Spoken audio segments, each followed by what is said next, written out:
Il-Palazz tal-Girgenti reġa' serva bħala okkażjoni mill-isbaħ għal kunċert Classic Under the Stars. Għal darb'oħra, l-Orkestra Filarmonika ta' Malta paxxiet lil mijiet ta' persuni li attendew.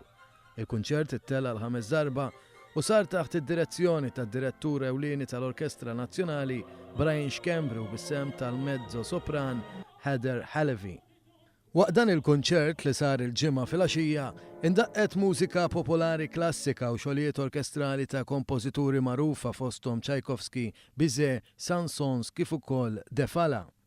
Għat-tieni darba konsekuttiva, Classic Under the Stars serva wkoll Alan Nobli. Dan għaliex total ta' 9 santwarji tal-annimali huma mistennija li jibbenefikaw midħul li sar waqt l-avveniment. Fil-fatt, fost dawk preżenti kien hemm ukoll nies li għamlu xogħol volontarju fis-santwarji tal-annimali fejn ħeġġu lin-nies jagħtu donazzjoni għas-santwarji tal-annimali li għandna f'pajjiżna. Il-kunċert sar taħt il-patronċinju tal-Prim Ministru Joseph Muscat u s-Sinjura tiegħu Michelle Muscat.